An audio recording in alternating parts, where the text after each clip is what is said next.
Hi everyone. Thanks for coming. So these are members of Gran Fury. Awesome. Yeah. They They are. Yeah. I was trying to. So John Lindell, who I've known actually since 1994, I think. Yeah. Something like that. And Abram Finkelstein. And you're. I'm Robert Vasquez. Robert Yes. Vasquez Pacheco. Right. And this is Jim Hubbard, the filmmaker of United in Anger, a fabulous film that came out this last year. And he's going to show some clips and talk, and we'll just have a very nice, intimate discussion about whatever. Okay. Great. Yeah, so I'm going to show a couple of sections from United in Anger, a history of ACT UP. Let me do my little advertisement because it's showing in the city this weekend on Saturday at 3 o'clock at the New Museum, at 4 o'clock at MoMA, and at 8 o'clock at the Brooklyn Museum. And then on Sunday at 2 o'clock, there'll be a screening at the Museum of Art and Design, along with a panel about space, and I guess activist space. So there, that's it. So in this film, I tried to tell the story of ACT UP. Obviously, it's ACT UP from ACT UP's point of view, but it's my version of ACT UP's point of view. And I tried to do the whole range of what ACT UP was, not simply the demonstrations, but all those things that made those demonstrations possible. And certainly one thing that made the film possible is that there were dozens of AIDS activist video makers recording all the demonstrations and some of the meetings and lots of other aspects of ACT UP. So there was over 1,000 hours of footage in the New York Public Library for me to use in making the film. So the first section is about AIDS activist video makers. And then another thing that made ACT UP so successful was the graphics. And these guys are among the people who are largely responsible for the graphics. And so the second section I'm going to show is about Gran Fury. So, and then they can respond to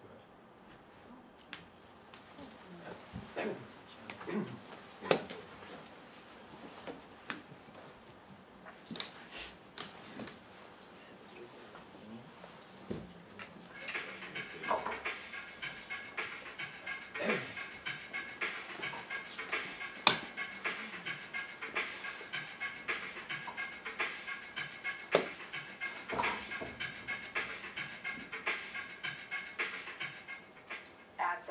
One of the initial places where people actually decided to take the tools of communication in their own hands and begin to document their own history. We decided that we were going to control the images, that we were not going to just be represented by mainstream media and that kind of very specific language that was used around people with AIDS who were always victims, who were not empowered to. Women's Collective, the Women's Collective, which was formed to document early activism. We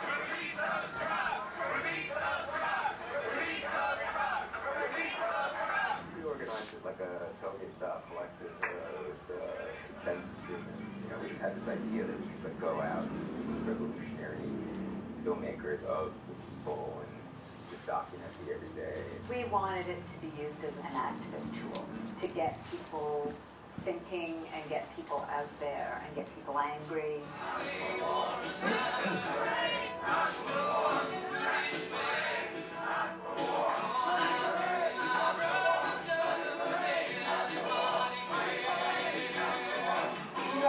Population here. This is the first time in history where the afflicted population is actually taking control of the epidemic. We're tired of the ineffectiveness of the government. We want the government now to listen to us. Our community has finally come up with a disease that will do one of two things. It will either kill us or it will politicise. We are at war. We are absolutely at war.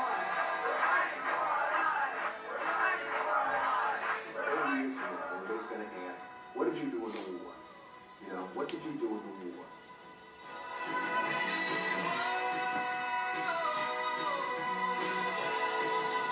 We didn't want to have the voiceover telling you this is what is happening. This is the truth. This is the story. We wanted to say, there it is, you tell us what it means to you. As long as I can physically function and physically fight, that's what I'm going to do. And I may not be able to fight the virus, I may not be able to fight the disease, but I can fight the system. I hope by me doing what I'm doing, by coming out, encourages other women to make yourself visible, and letting them feel comfortable and saying that it's okay to have AIDS. When we talked about doing Diva TV, it was partly because we felt that the cameras were really an extension of ourselves. You know, I mean, I remember all the Diva people really just like having our cameras in our backpacks all the time. The way people carry a laptop now, we just had our camera.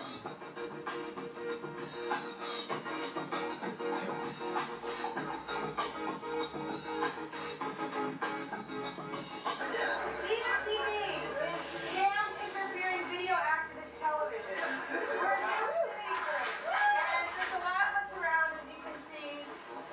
And tomorrow we're going to be, one other thing, we're going to be doing police surveillance. We're going to make sure that police surveillance.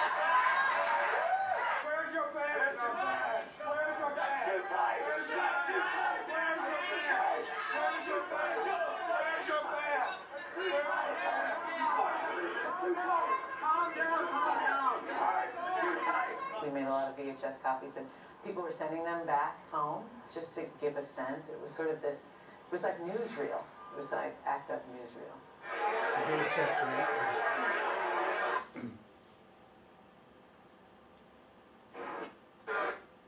At the ACTGD's clinical trials group,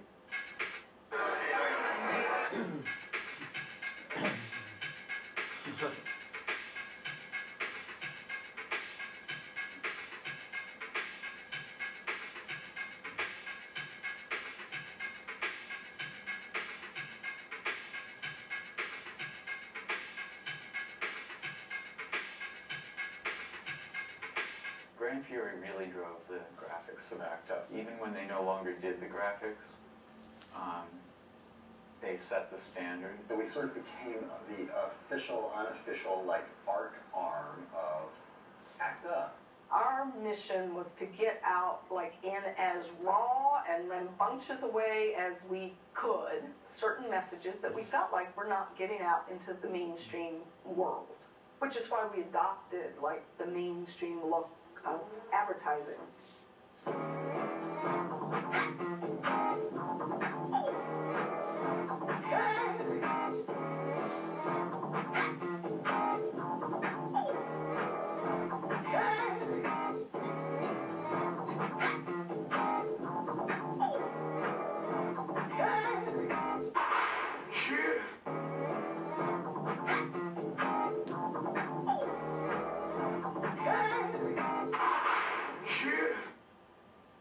The posters ACT UP put out those first few years were just astounding. They were great agitprop, but they were also good art. This was not trivial stuff because a lot of people came to ACT UP because of these posters that we pasted everywhere, just everywhere those first few years. Every street corner had an ACT UP poster, sometimes, 3 and 4 ACT UP posters, and you could, even compare the art styles and things like that. And now, if you look at a demonstration, I was looking at some peace demonstrations the other day. All of those typefaces are influenced by ACT UP. They all look like ACT UP signs.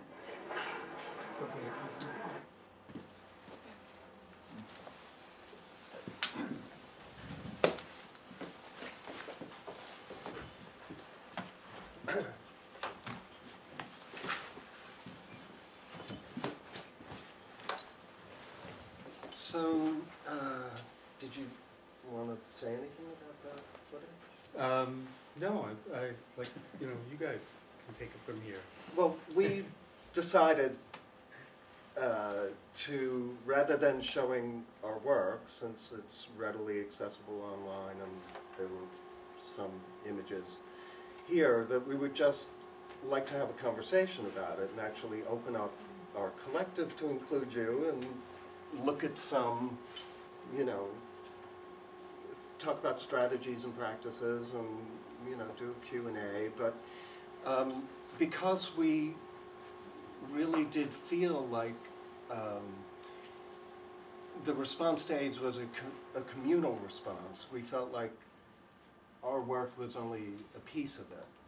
And although we did use, as Marlene said, the strategies of the day, we employed every arrow in our quiver.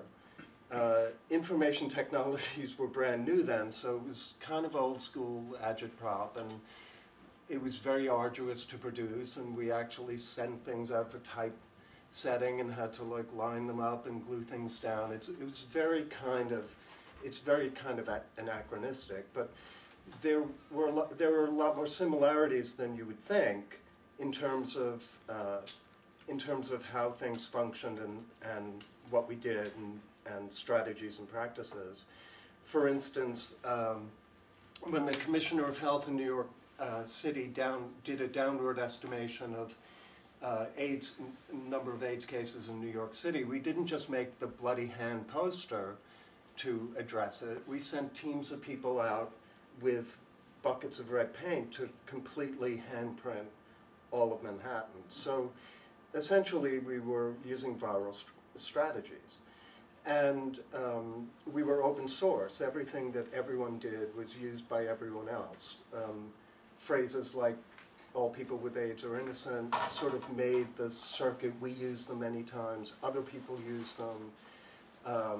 The AIDS crisis is not over, which was done by, well, it wasn't really a collective, Rick Sutton, right? Yeah, what was it? Little Elvis. Little Elvis was the name of the collective, but it was really, it was just Rick. That became a phrase that we used over and over. So we were open source. And we trained one another, which when you go to see one of the screenings this weekend of Jim's film, you'll see how that functioned. We really spent a lot of time as activists training each other in scientific questions, media questions, issues of representation. So we were basically creating our own databases out of each. We were making each other into databases, so we were a cloud.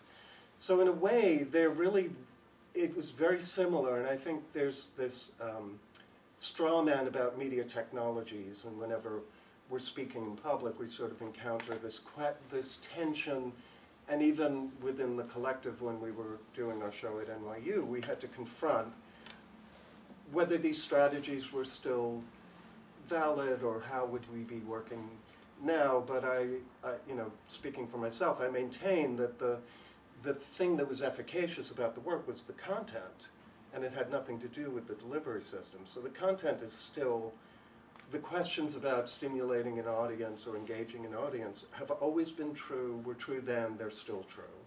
And the rest of it is sort of delivery, and I think we're painted into that corner by people who own technology corporations to feel like if we don't have the latest iPad, we're irrelevant.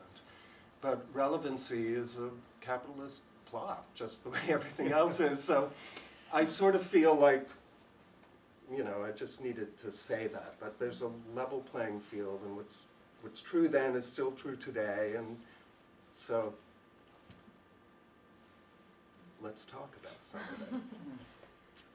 Sort of working off of that, I mean, are there things that now, like if you had them, for example, these technologies, whatever else, is there anything else that you think it could have been really cool if we'd had this, or like how neat if we could have done something? Because to think about what you were able to accomplish without these social medias, without all this digital processing and everything moving at the speed of sound, what came out of that labor, that laborious work of typesetting everything, thinking about how the ripples move across in today's world where everything's instant, sending out so quickly. I mean, it's sort of incomprehensible what could have been accomplished, or the rate at which maybe. Do you ever consider that? Yeah, when we were asked to do a class at NYU, and I knew that the Foursquare people had come out of the NYU lab, so my first question to the curator was like, can we work with the computer lab? Because I wanted to consider whether we could reverse engineer recognition software so that we could pick people's contact lists as they walked into the gallery and send out email blasts based on that. So, I mean, there's tons that could be done. Can you do that? Yeah, of course you can. Oh, man. There's tons that can be done that we couldn't have done. Scary the way his mind works, isn't it? That's brilliant. But I would hit it, John. No, I was going to defend slow methods because I think that not having it, ACT UP's meetings, which became more and more arduous, but were a way for a group to define itself, and kind of slowly. I mean, one meeting a week, people could go off and work afterward. But I think there's something that, as fast as we worked, there was still a kind of time for things to form and for people to discuss. There's people who wanted to discuss it, but then everybody else in the audience was absorbing it. So I don't regret that. I don't think there would be any sort of improvement to that process. I think there's a yes or no. Let's start with the no part. There is so much information out there now, that there's so much that's being sent to us that can range, from whatever the profane to the sublime, or from the micro to the macro. So that part of getting a message out now is really difficult because there's all this shit that we're bombarded with all the time in everything. So that how are you able to get the information that will reach a person, that they will connect with it, becomes a real question, and I think that's a struggle, because what we see is that people keep upping the ante as well. So I mean, and so I'm not running to John Boehner's office naked. I'm not doing that. I'm glad he did it. I know the folks that did it, and I'm happy they did it. But I mean, again, it's like, how do we up the ante? How do we get that? So I don't know how you can actually. And in 2012, AIDS is not a big deal anymore. It's just one of the problems, the very serious problems that are happening in the world. There's now. I mean, that's the reality of it. We hear more now about breast cancer, as well we should. We should have been hearing about it more, but we hear more about breast cancer now than we hear about AIDS, for example. And I'm happy, and I'm not, we're not competing, but it's sort of like it's hard to say, how effective one could be. I mean, the good thing about it is because we did stuff like wheat paste and work, we always did work that was engaging the public. You had to actually engage with a piece of Gran Fury's work, so that it couldn't be. I mean, you could ignore it, but you even had to make the effort to ignore it. So that, in one way, that was very successful for us because it meant that people had to engage with the work. And as Abram, and I'm going to steal something that Abram was always talking about, what we were doing was work that was on the street, and at that time, it's still like that now, but I think there's less of it. There's, if you walked around New York City in the late 80s, early 90s, you would see, especially downtown, you'd see people wheat pasting everything people would put up announcements and signs all over everything. And so one of the ways that you could get information about stuff in New York City was to walk down the street and read what was on the walls. So that we had a place where we could place information that people were expecting to get information from that place. The way we did it was a way that was much different, or a little more insidious, I would like to say, than most. But I think that was really effective. I think I had this fantasy, and I said at a panel that Marlene was on, that we came for you where you lived. That was kind of the point of it, that there was something deeply visceral but intimidating and very personal to have this, like, right outside your door, to which Marlene said, well, this is where I live now. So I think that that's true, but one of the, so it could be seen either way, but one of the, to harken back to Joan's point, one of the ways in which public spaces function that are not virtual is we had the opportunity to create some quietude, for lack of a better word. two examples that I think of. One was the Silence Equals Death poster, which was done by another collective. We spent 9 months on that poster, and we chose black because we felt once the poster was in a context with lots of visual information, it would define its own space. And it was a way in which we usurped the urban clutter. And conversely, with the last Gran Fury poster, the 4 questions, it was white.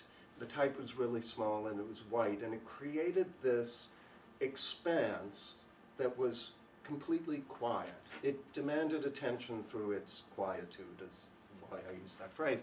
And you had to sort of step into it to even see the text. And those are things that aren't true on an iPad. Right. I don't know how one would navigate from a performative perspective, use those same strategies.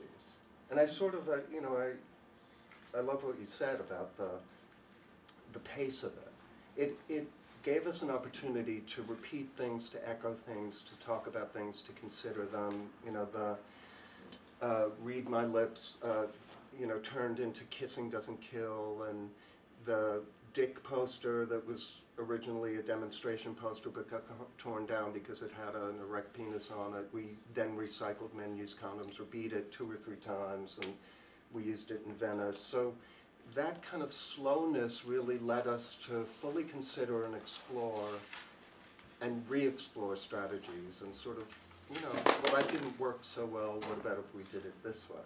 And I guess all of that would be lost in an instant.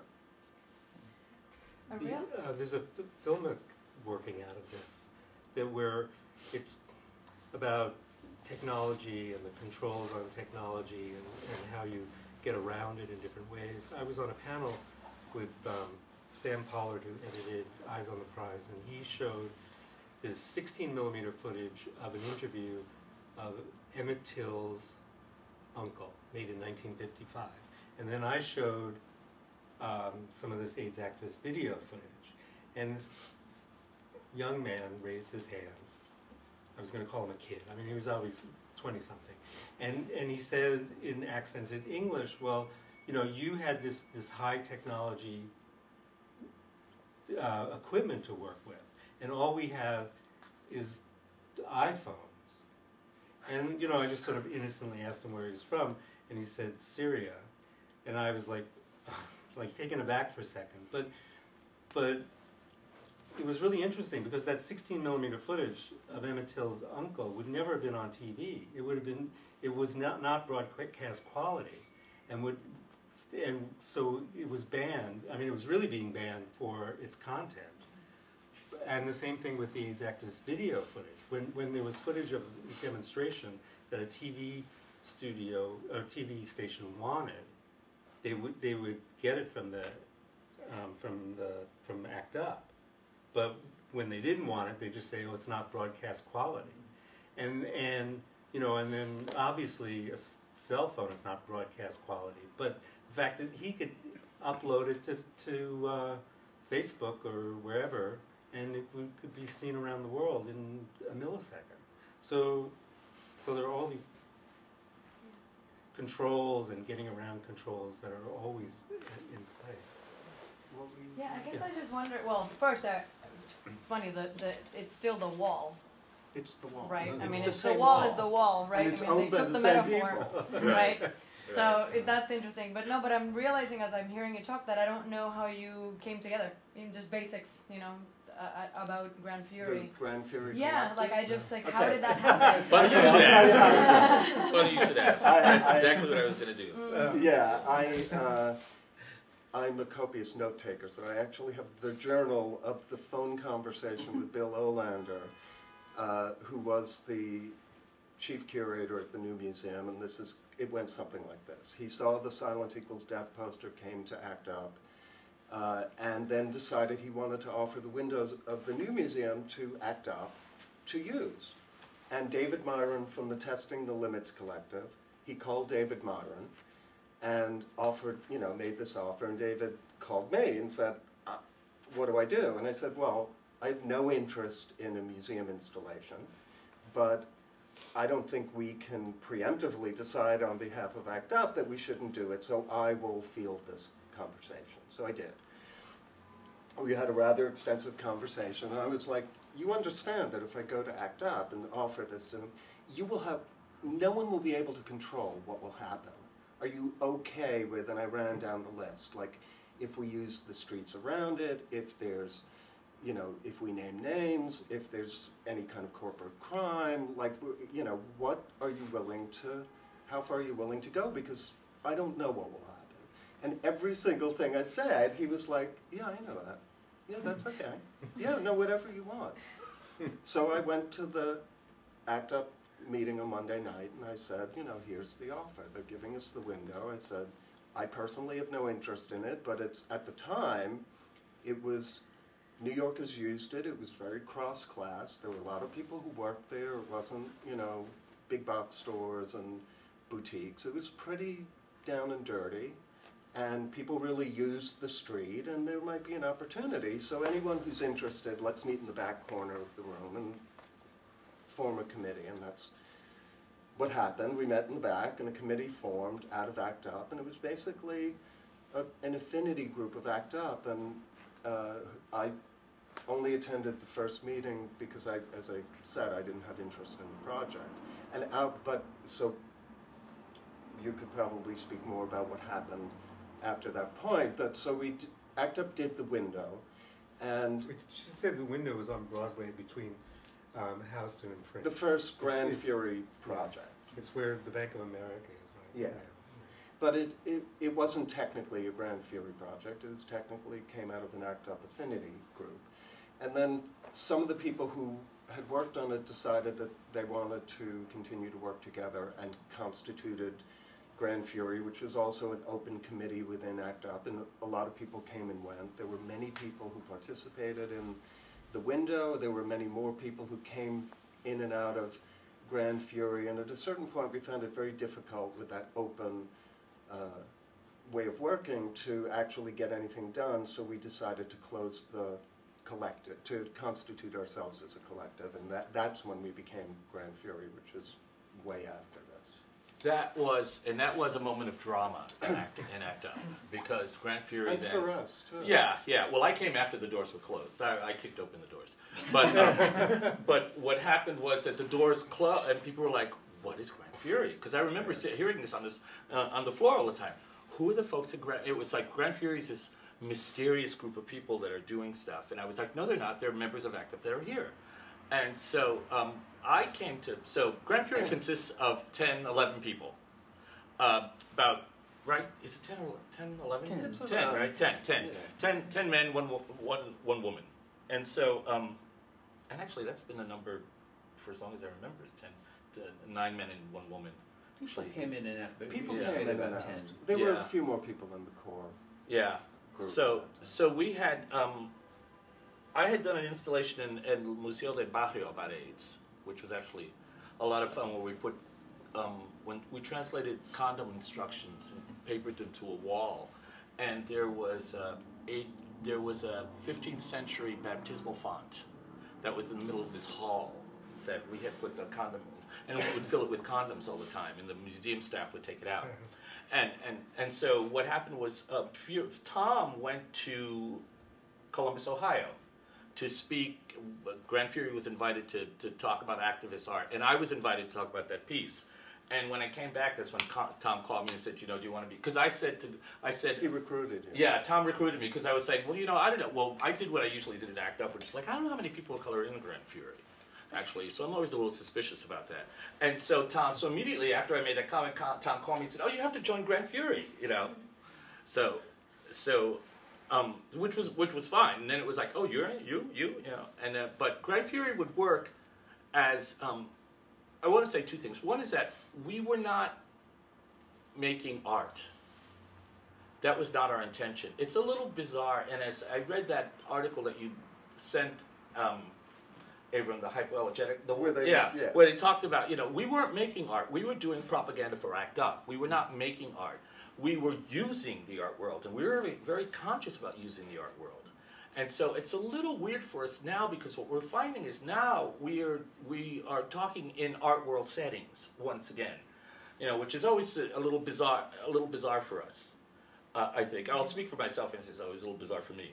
So, also Gran Fury, we were not the only people making posters or doing graphic work in ACT UP. It was a horrifically creative group, and there were tons of people that were putting out work. So it's very funny when you see some of the graphics and, oh, is that a Gran Fury? No, that's not a Gran Fury piece. Oh, is that a Gran Fury? No, that's not a Gran Fury piece. Because people would, sometimes they would make one poster, sometimes they would make a series. So there were a lot of people putting out a lot of work. So although we were sort of the official, you know, voice, so to speak, of ACT UP, there were a lot of voices in ACT UP that was talking. Yeah, I mean, we, in order for us to function, we really had to think of we came to think of ourselves as an affinity group within ACT UP. That was the only way we could work. We couldn't be this sort of open door, like, tell us what you want us to say. We just couldn't find our own voice. And it's true, I mean, the process of generalization that is history has sort of obliterated all of these other collectives who did work. And, you know, again, I formed a collective that did the Silence Equals Death poster and the AIDS Gate poster, and the Silence Equals Death was actually designed before ACT UP even came along. But when you're telling the story of ACT UP, it's much easier to say it was all made by, you know, it was the logo of ACT UP, and it was Gran Fury made that, so they must have made this. So there's this sort of conflated thing that's true of every history, which is it was actually far more complex and much more interesting. Yeah, I had this problem in making the film, that the New York Public Library has 130 posters, ACT UP posters, online that anyone can download. And so I started with those, and I actually created a montage of all 130. But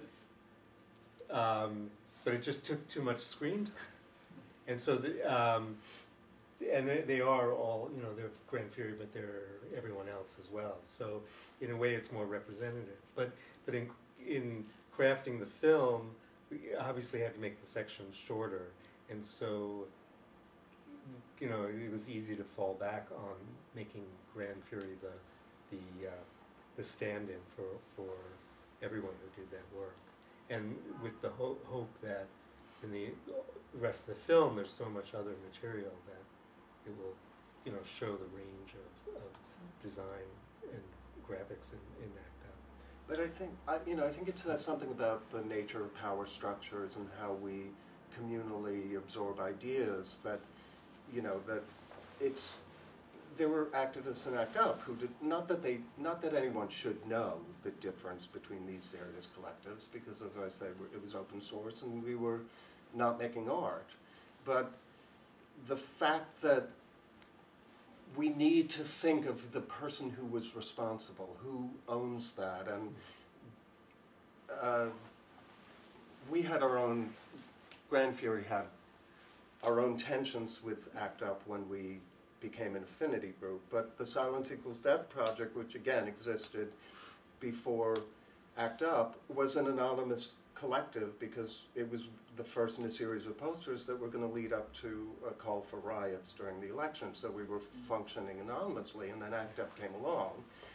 And so we were never a part of ACT UP. We didn't design it for ACT UP, but we were advised by a lawyer that but we gave it to ACT UP, and we were advised by a lawyer that if we didn't copyright it, somebody else couldn't prevent ACT UP from using it. So we did, but we never, it was a consciousness-raising project. That's all it ever was. So we never prevented anyone from using it, but once we copyrighted it, you don't dip your toe into late-stage American capitalism. If you put your toe in, you're like up to here. So we then had to go through all of those traumas from ACT UP about what does it mean, why are they copywriting it, and then for decades I've been getting letters from people, you know, suggesting I send a cease and desist to like a bootmaker in Austin, Texas who used it, or an anti-abortion group who used, you know, the phrase, or And so it's very interesting to sort of sit outside of it and watch the gears of representation and intellectual property and ownership of ideas and all of that sort of swirl around this idea that ACT UP, in order for it to be efficacious, had to have a logo, which is really a media's statement of self-reference, that the media anointed ACT UP as being media savvy was really the media writing about itself. It had nothing to do with ACT UP.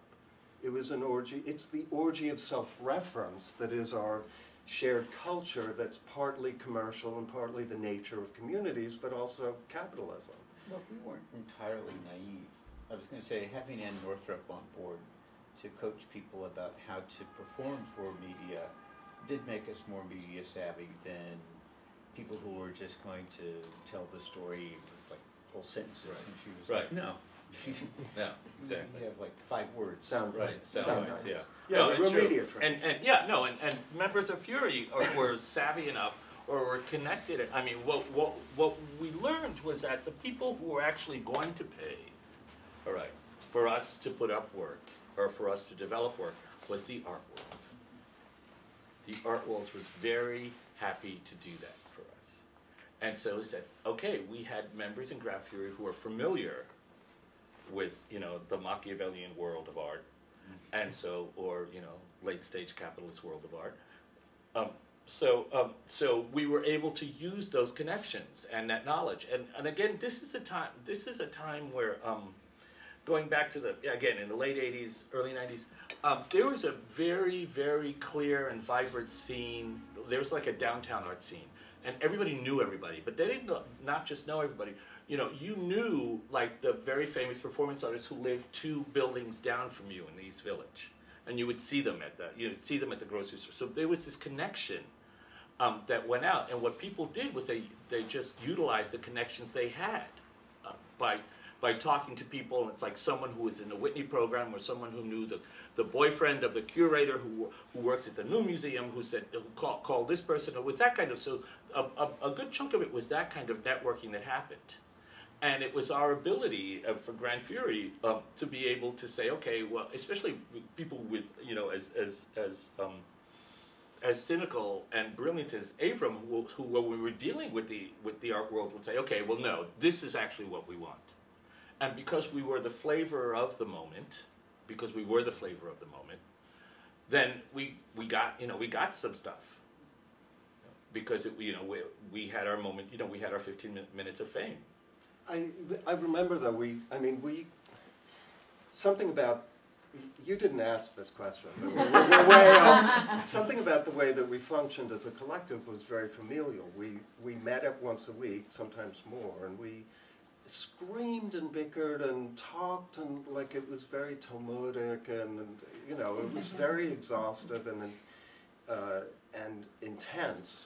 But we would spend a lot of time agonizing over things like we were asked by, I forget whom, to donate a work to an AIDS fundraising auction. And we, for weeks, talked about what it would even mean to sell one of our posters. And my thing was, well, yes, it doesn't really mean anything, and it's a poster and you can buy it for $5, so why shouldn't we give it to someone to sell for $200 if the money's going to save people's life? But on the other hand, you're taking something, you're domesticating something, you're taking something and putting it over someone's dining table, and it totally strips the communal immediacy out of it, and we then become a part of the art market. What does it mean to, you know, for us to want it to be public domain, but somebody else to own it, buy it, and resell it? So we spent a lot of time fighting, agonizing, and we still do to some extent. It's impossible to sit outside of it. Can I ask a little follow-up question to something you said, that you're like, oh, how many people of color were in there? And then you went in and you were like, oh, you're here. How was it? What was the scene?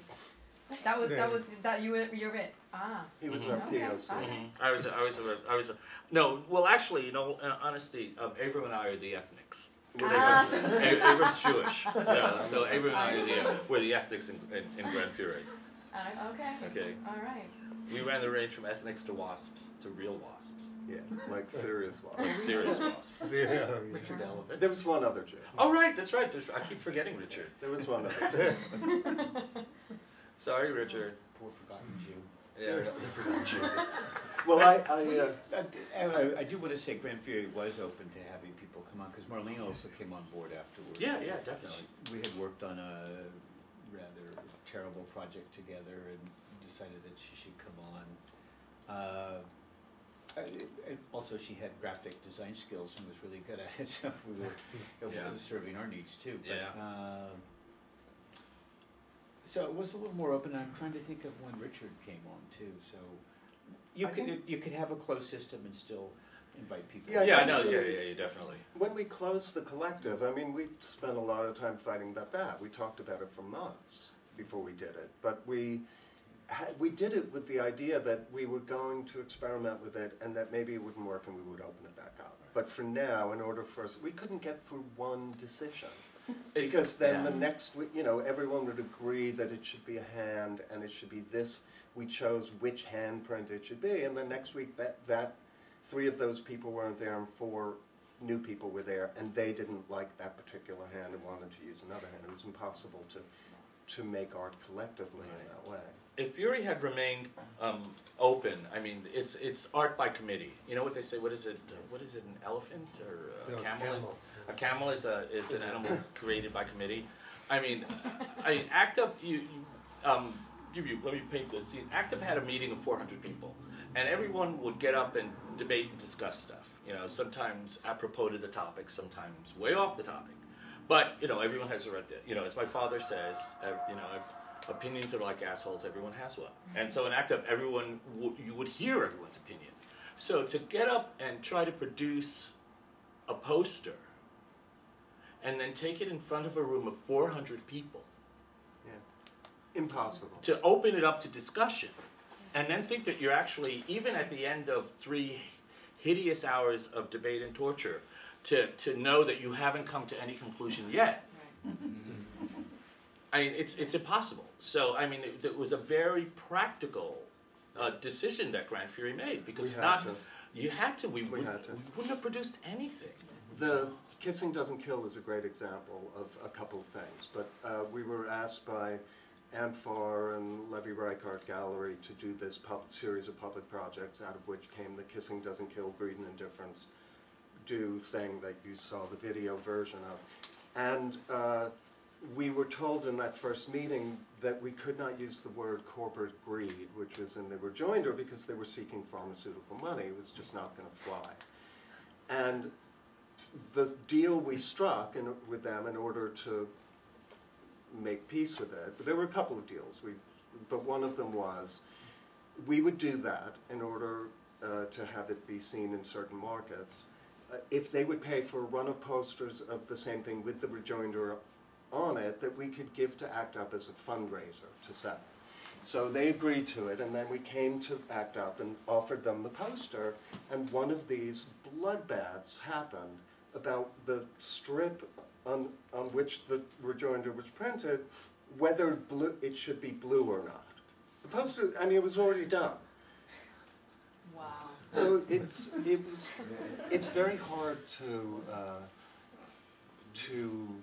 do cultural production in that way. It was also a learning process for us, because most of us in Fury work essentially alone. I mean, those of us who are artists in Gran Fury, and let me say that not everyone in Gran Fury is an artist. So that most of us to come into the I'm a painter, and to come into a collective process where you say, okay, well, listen, this is what my idea. We're going to do it this way, and this is the size, this is the text, and no, I don't think so. I don't think that works.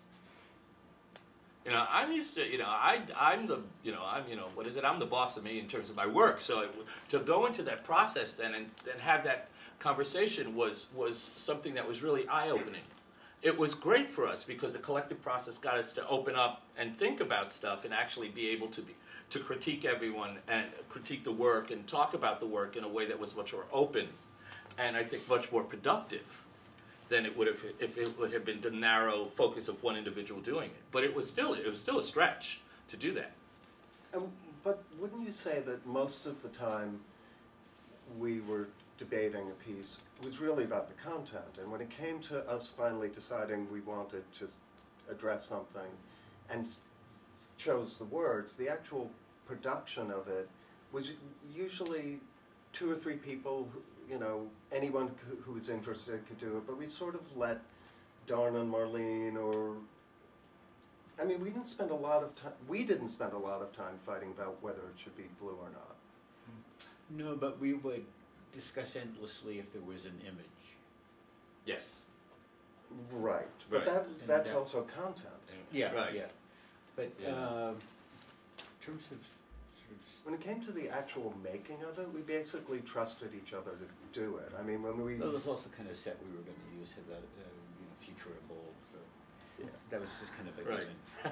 We stole that purposefully from Barbara Kruger, and we, you know, on the one hand, we were having these throwdowns with the advertising world and the art world and sort of pushing everyone's, you know, to advance the conversation a little bit, and one of the throwdowns we had with the art world was to steal from them, to force them into a confrontation with themselves about whether it was okay for them. And when we were asked to do a series of pieces for art form, we took a picture of Annie Leibowitz's on purpose. We took her picture of Jessie Helms. We could have chosen any picture, but we took her picture so that she would, even in her own moment, would have to,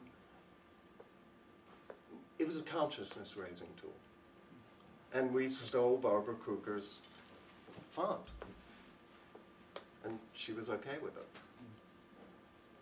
But yeah, I mean, a certain amount of it was formula. To come back to the wall thing, like, would you actually do anything different now than then? I mean, thinking of, you know, the wall, it's outside your building or whatever, you walk, you see the poster, you see the image, it confronts you. It's totally different with a computer or a phone. You don't have to look at anything. You choose exactly what you look at, so you never see it. So now, I mean, what would you do differently? Well, Robert hates this anecdote, but I tend to think that there's something very physically intimidating by encountering something unexpected in a physical space that's very different from encountering it in a virtual space. And, you know, I like to say that if every fountain in New York City were dyed red, people would be flipping out in a way that they wouldn't be if they saw it on the computer. It's biblical. It's social. If you know, yeah, if you follow the Bible.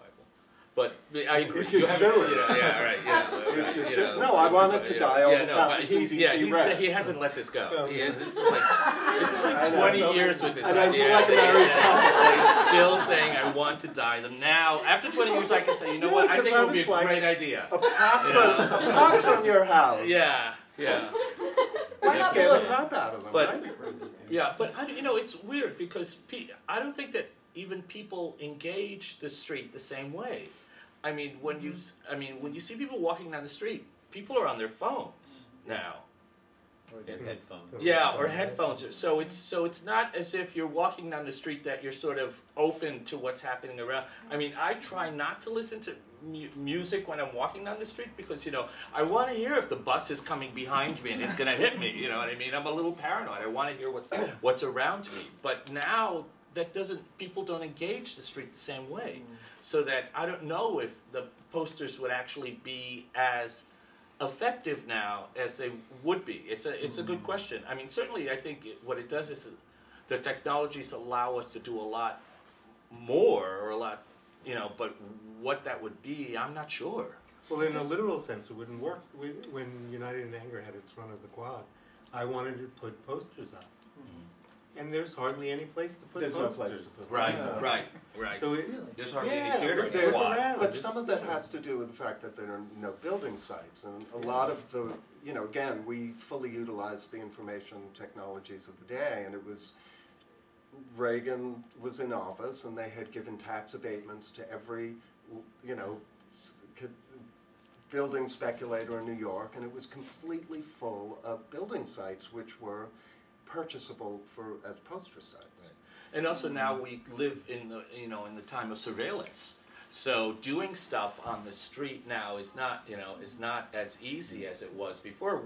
When we worked with the young artists at NYU, and they talked to, you know, we gave them the 4 questions to wheat paste.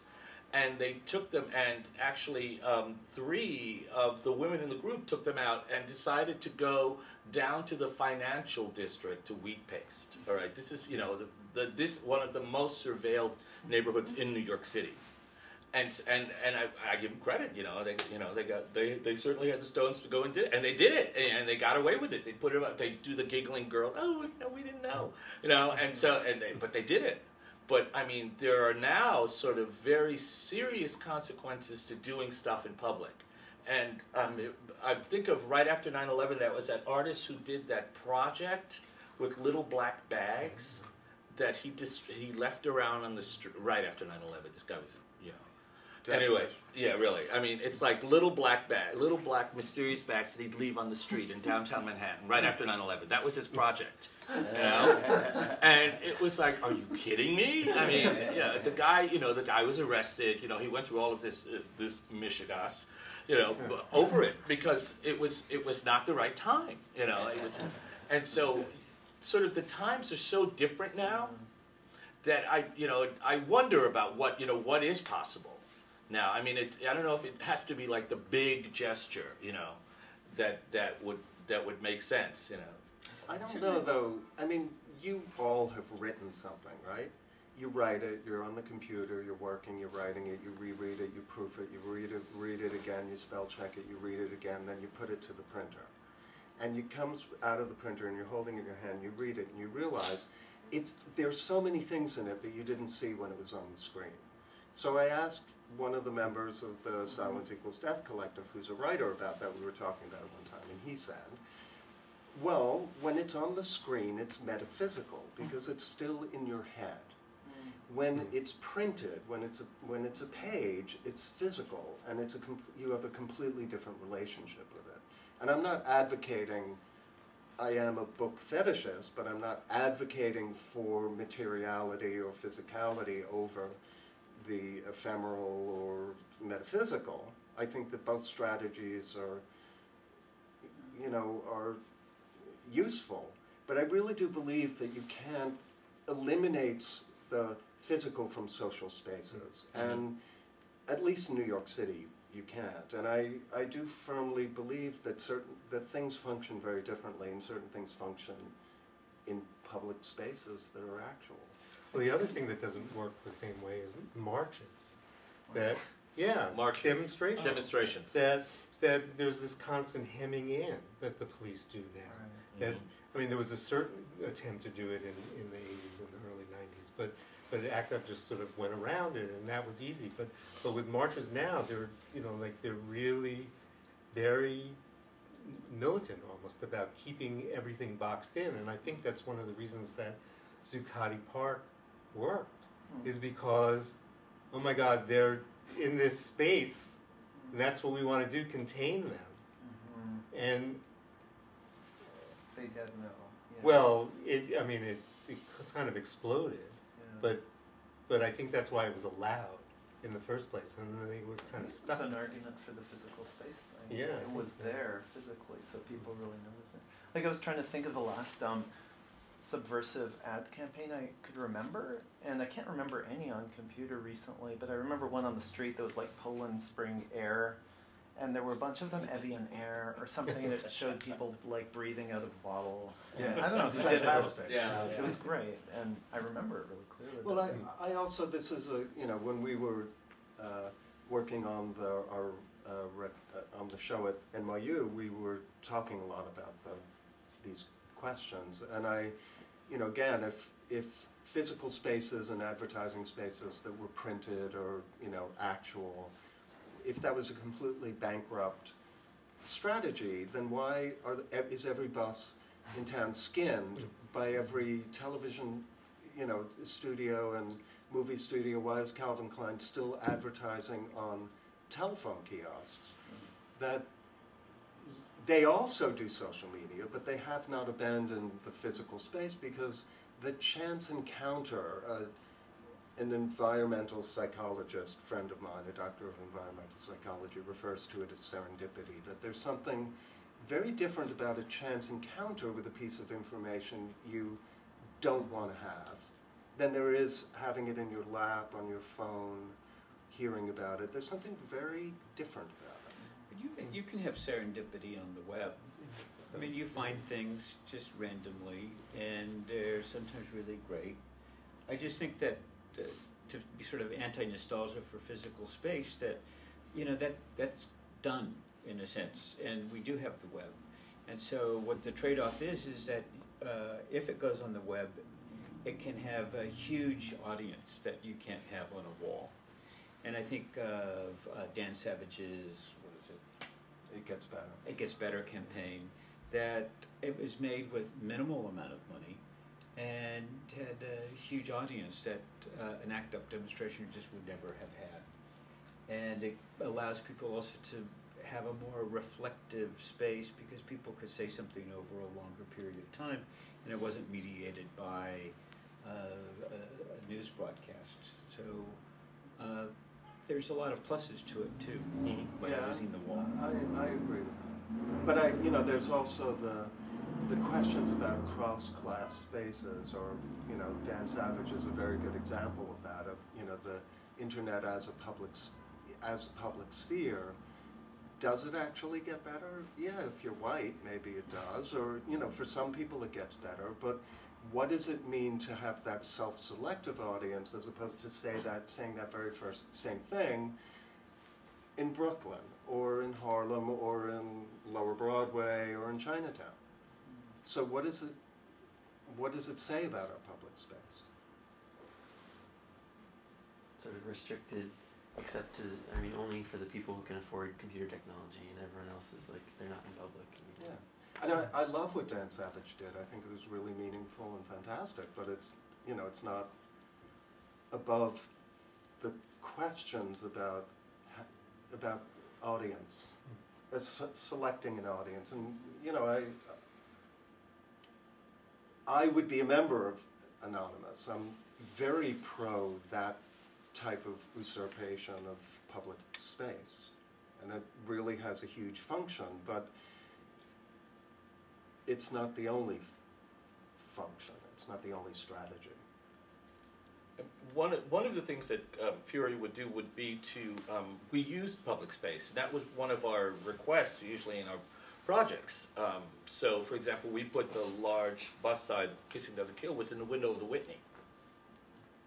But it was it well, they wanted it for the show. Right. And we said, again, we struck this deal. Well, you can put this inside the show. You can include it in the gallery, but it has to be in the window so it's visible for people who aren't going to pay to go into the gallery. And we want you to pay for billboard space for us to do Welcome to America. So we negotiated it. But yeah, it was one of our things, was that we didn't want to be inside a gallery space. Why was 10 or 11 people like a sweet spot for you guys to collaborate well? And how did the team form? Like, who assumed which role and who answered to who, and how did that work? It was way messier than that. There were no... I think we closed the door on a larger number. For some reason I thought it was like 15, and it was people 15. would drift away. Right. But so like once they drifted away, people didn't come back. And it wasn't necessarily that they were drifting away from Gran Fury. They could have been leaving ACT UP or leaving town. I was thinking of Amy Bird and other people. And Amy? Yeah, and I thought they left town or something. Yeah, Amy left town. She moved away. Yeah. So it sort of winnowed down, and then 10 seemed to work.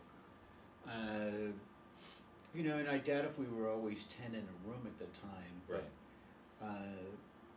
that gave enough manpower to get something done, and enough to not have a, you know, 2 against 1 kind of situation.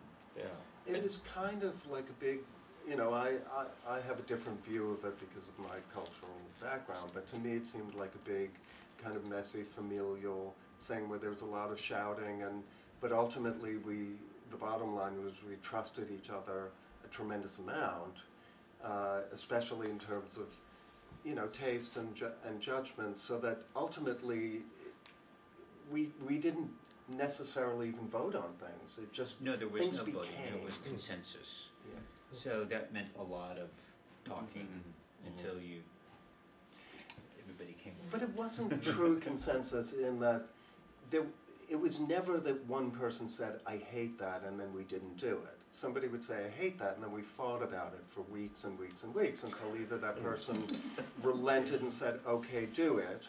You know, so it wasn't like a true consensus like it's a Cadi where... consensus. No, that's power. That's a power structure. That's not consensus. But we would discuss stuff, sometimes endlessly, but I think that we trusted, the collective trusted, everyone trusted everyone else enough to know that, you know, it wasn't that we ever had to, like, you know, we'd meet one week, and if you weren't there the next week, the project was going to stop. It was like, sorry, I can't make it, you know, you guys finish it. Certain people had some very real skills, you know, like Don and Marlene and Tom had real technical skills in terms of, I think Avram as well had real technical skills in terms of doing paste up and stuff like that, because that's what they did. Everyone had jobs outside of Gran Fury, so no one was doing this for money. So when we met, we would meet after a day of work, which is never cute. We would rarely eat, you know, we certainly wouldn't drink. And so, you know, and then we'd meet for like 3 hours, sometimes 4 hours, to get to hash out what we needed to do.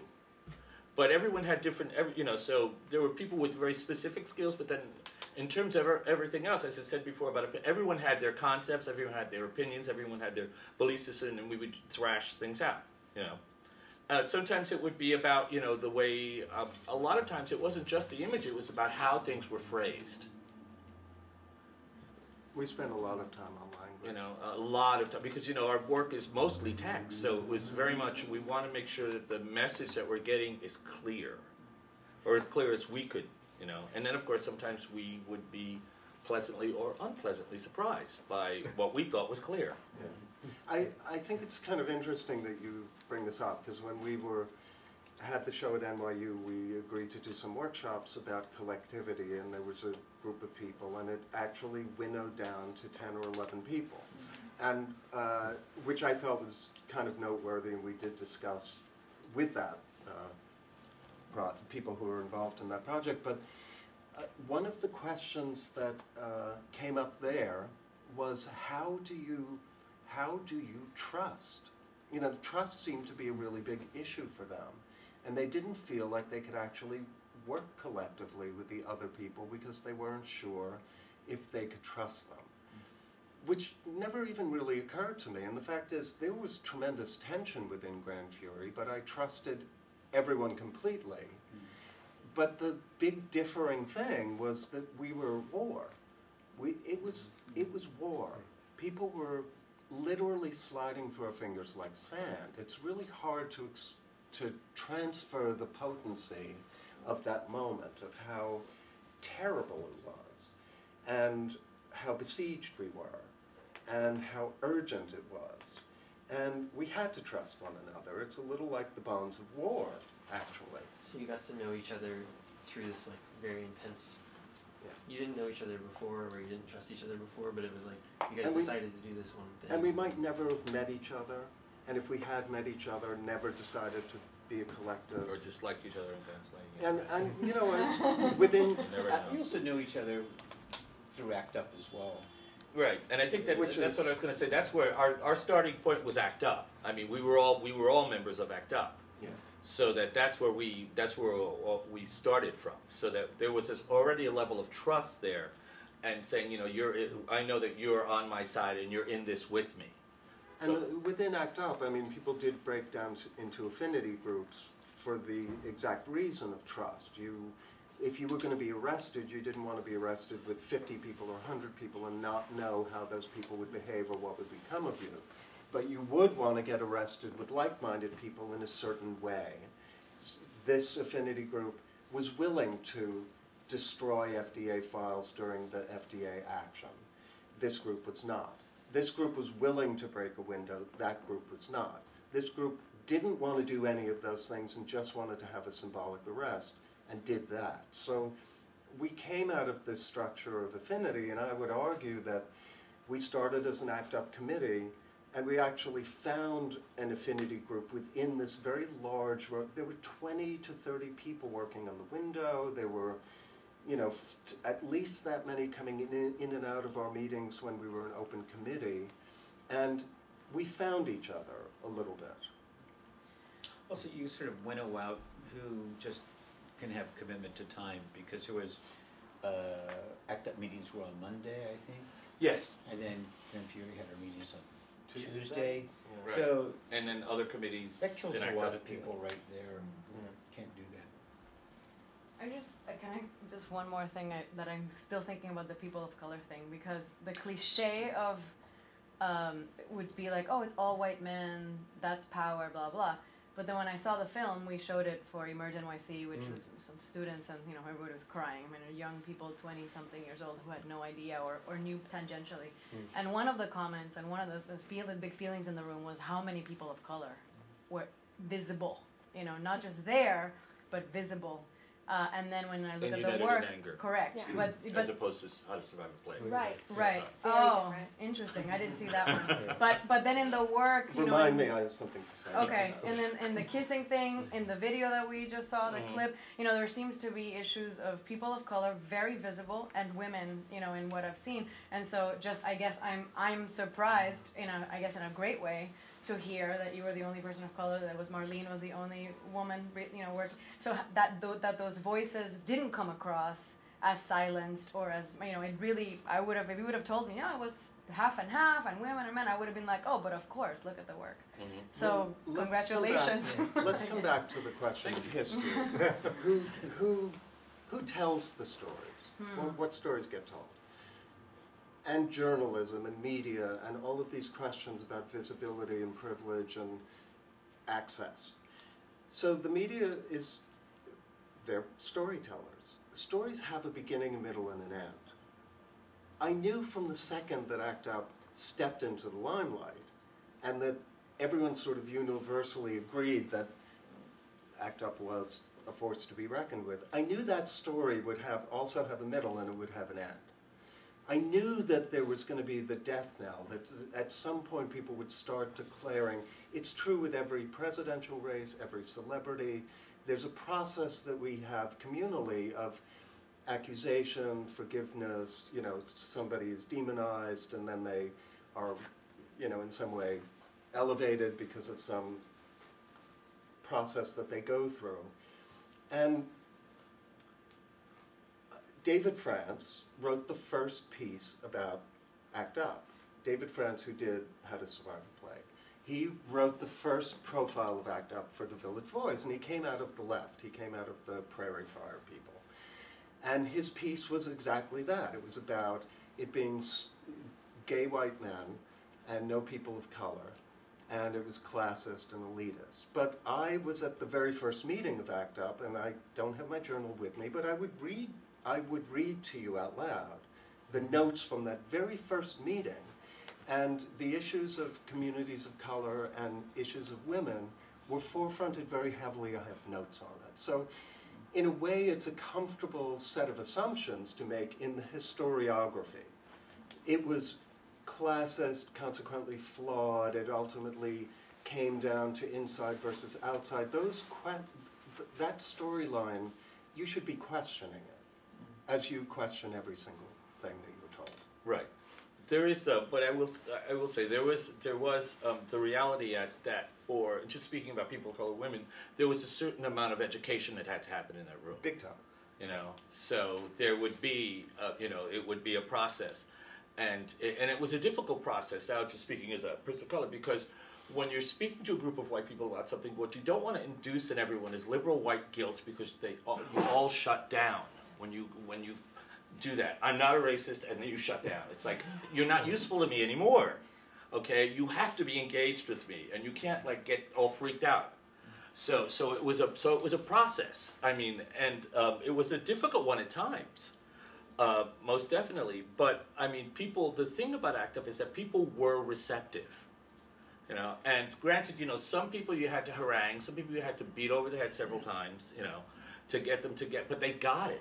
They got it. One of the most amazing things to watch in the footage, both in How to Survive a Plague and in United in Anger, is how many times you have white men talking about people of color, or white men talking about the issues of women.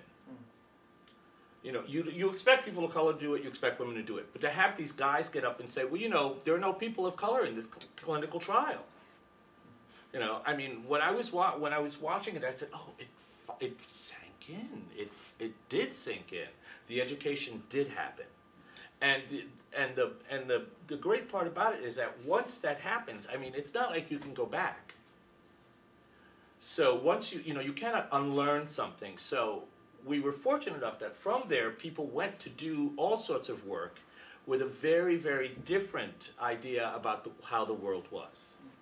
And very clear idea of things like classism and privilege and, you know, sexism and racism, et cetera, because they learned it there, you know, and they learned it sometimes the hard way when they'd say some stupid comment. I remember someone saying something to me about getting arrested, and I say, I don't get arrested, I'm a Puerto Rican. Puerto Ricans disappear in jails in New York City, okay? I do not get arrested. You can get arrested because you have enough money to be able to get out. I don't, you know, and I'm not the right color for the prisons, for the jails in New York. So, and that was an educational process for me, because he was like, oh wow, yeah. So I mean, and in that way it was satisfying, you know. That was very satisfying to be able to do that. But again, these were people who their minds were already moving in that direction, because people had united and ACT UP because what they were responding to was injustice. And so, as we know, injustice is not, you know, injustice is universal. They were responding to a particular type of injustice, is that they were suddenly disenfranchised. Oh, definitely. They were white middle-class men with enough money that suddenly were the outsiders. So their eyes were open. Yeah. But if it wasn't for that, I don't know where we would have gotten. But I should say that you know, that's a characterization of the white middle class men who were in the room who had money. But you know, there were all the Jews in the room would be in the same way that, you know, the people of color caucuses would look at each other when certain things were said. Like all the Jews would be like, can you believe they're saying that?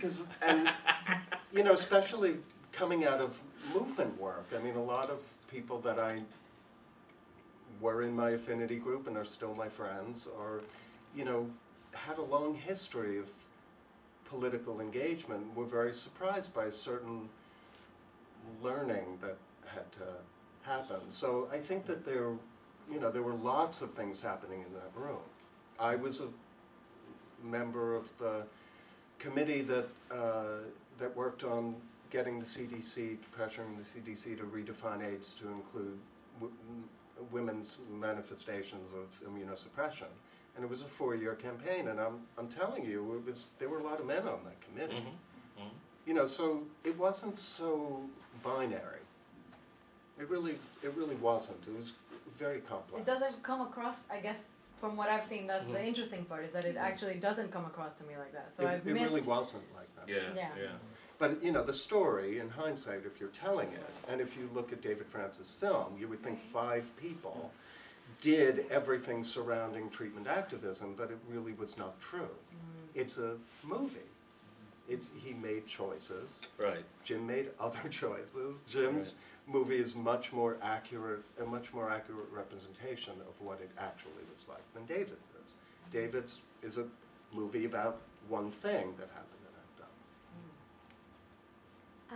So I have seen both How to Survive a Plague and United in Anger, and I completely agree with everything that you guys are saying. Was actually shocked when I watched United in Anger after How to Survive a Plague and went, oh, there they are. Okay, now I get the full story. But I was amazed at how many clips were shared by both films because they're such phenomenal clips, especially at Rita Navarro's work. And I was wondering, in all the hundreds of hours that you said that were at your disposal to make this film, was there one piece that you really wished that you'd been able to find space for, but it just didn't fit? Or if there was to be sort of a companion piece that didn't have to be quite as narrative, didn't have to represent the story as well, if there are pieces that you really wish that people could have access to? Well, when I first started editing the film, I thought I would make the sorrow and the pity version so that it would be 4 hours long and include everything. And I soon realized that that was not necessary and also probably impossible to do. So, it had to be about an hour and a half and a coherent narrative. And I get asked this question, fairly frequently, so I should have a set answer, but I don't. I mean, there are a number of things that I wish, like, for instance, the whole story of needle exchange is not in the film, and I wish I'd found a way to do that. But what was the real limiting factor is what footage exists. That there are 1,000 hours of footage, but the 10 hours of needle exchange there was a camera set up in the back of the courtroom, or actually just behind the tables with the lawyers, and just a microphone on the camera. I'm looking at that thing, thinking but the microphone was not nearly as good as that one, and so the sound is lousy. You have to strain to hear. It's an incredibly ugly shot, and to cut down that 10 hours into 3 minutes that would tell the story, it just would never have worked. I'm sort of put in this position of having to do that this week, where I promised that I would show footage from the Kiss-In at St. Vincent's on Sunday. So I'm editing, and there's about 40 minutes of footage of that.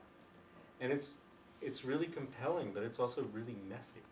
And to cut it down so that it's a coherent 7 minutes is really been a struggle. So those were the kind of very practical issues that I had to deal with. But to go back to the issue of people of color and women, that it was a very conscious decision early on that I was going to, in a sense, overemphasize the people of color. Because if you don't, white people don't see it. So interesting. So that was important. But it also a strange thing happened also with looking at all the footage is that there's an unconscious thing going on in all the gathering of footage where, from looking at just the demonstrations, it always seemed to me that there was the camera kind of missed people of color. So sometimes it was a real struggle to get. Yeah, no, it's funny. I know. I remember watching some of the footage, going, "Wait a minute, I was there. there. I was. Wait, why? Because I was standing next to the cameraman. Right. Because they'd shoot from the. They'd always shoot from the. Yeah, I would stand up in front of during an Act Up. One of the things that I did was when Act Up first started, they would have a room with a large room with a chalkboard, and someone was writing on the chalkboard. At that time, I was working in design. And so the person who who was writing notes, had horrible handwriting. And I got really annoyed at that. And one day I got up there and I took the chalk out of his hand and said, give me the fucking chalk. And I started writing in architectural lettering, which is still how I write. So I would write, and everyone was like, "Oh my God, we can actually read what's on the board." So that's what I started. I got up and I would take notes on the board in the front of the room. And so what would happen is that when people were filming, they'd film the room. So they'd film this way and never film the front of the room. So, I know. Although the footage of the meetings tend to be later on. Yeah. Because in the very beginning, everyone in ACT UP was very suspicious of the media, especially in the meetings. Yeah. And remember, there had to be a vote whether people could film. Right. And after a certain point, there stopped being votes, and then people would just film. So there's more footage. People who after agreed a to be few photographed would be on one side. On one side, of the room, right. You know, so there were a lot. People came from very diverse political experiences, so we had to navigate all of that. But there definitely were more people of color as time went by, and especially in that campaign to change the definition. So you overemphasized it in the film, but it's not exaggerated, because you said that even in the filming they would get missed or it wasn't exaggerated. No, it wasn't It's exaggerated. true Yeah. And the influence of women could not be underestimated. Please. Overestimated. Overestimated. Yeah. No. Women were the crucial. women's caucus was. I mean, all of the martial training came from people who were either came out of Quaker experiences or feminist organizing. So all of the martial training, all of the CD training came out of the women in ACT UP. Well, not all of it, but Mike Frisch was, as well as historically, I mean, ACT UP comes from, a sort of a lot of different movements that are in the history. I mean, there's, sort of the gay liberation movement, but there's also the women's health movement. Yeah. Where women were saying, no, we can be our own doctors. We don't need you to be our doctor. And so that's kind of stuff that came into ACT UP with the membership, with the diverse group of people that were there. I mean, I think that's what the ACT UP's motto was, right? A diverse, non-partisan group of individuals. Is that ACT UP or is that us? No, it's not us. That's not us. We don't have a credo. Oh, right. I don't know. I don't think so. I don't know. Tom always says something. I don't know. But I think there was also this other kind of interesting thing that maybe isn't in the film, but is in my notebook. In the beginning of those early days of ACT UP, before it was actually what you think of as ACT UP, it actually was a coalition made up of other groups, activist groups in New York City, and GMHC was there, the Coalition for Lesbian and Gay Rights was there, the Lavender Hill Mob was there. There were a bunch of other players. And in the beginning, the women who were the facilitators and had some seat of power in the room were women who were very privileged, who came out of different types of organizing principles.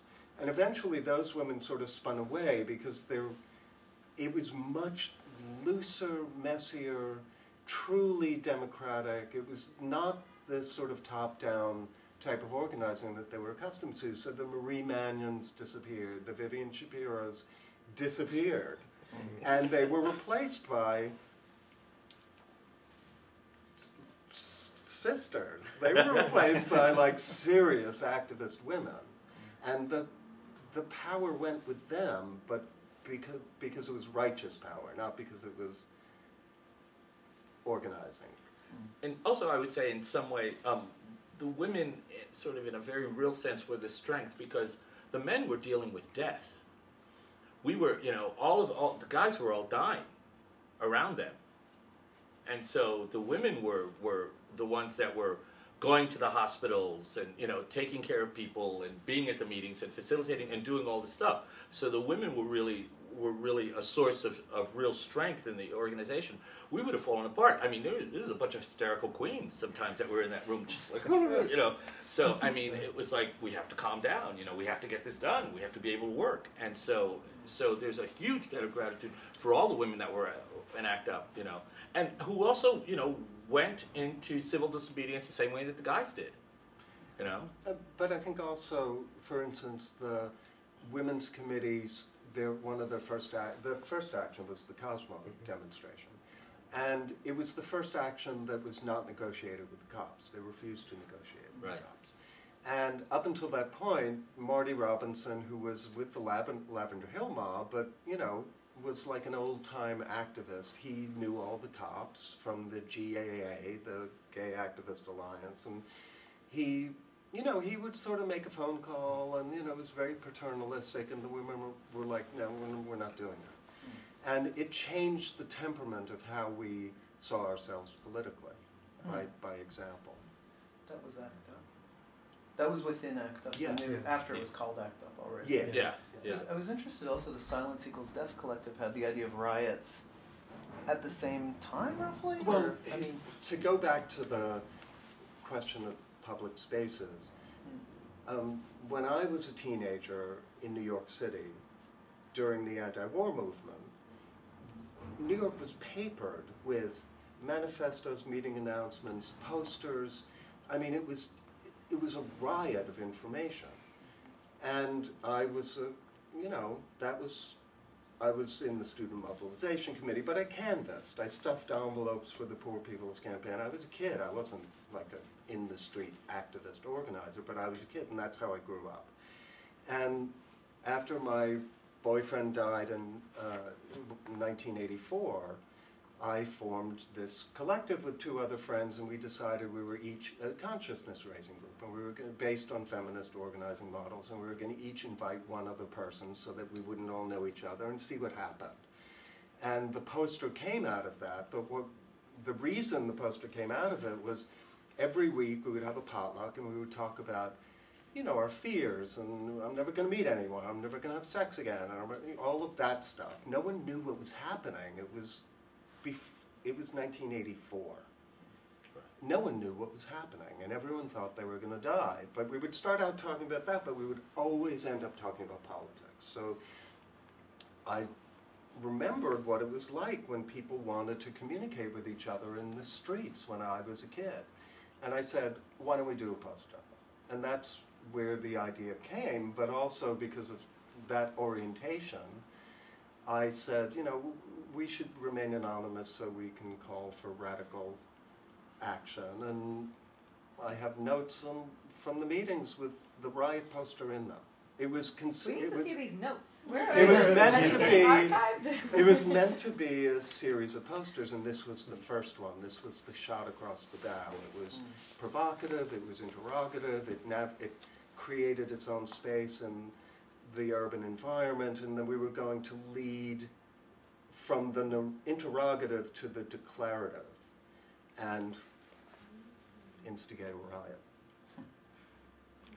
was the plan. because the rest of the organizations were kind of more conciliatory, right? I mean, the general tenor at the time was sort of like, oh, we'll just... Very much so.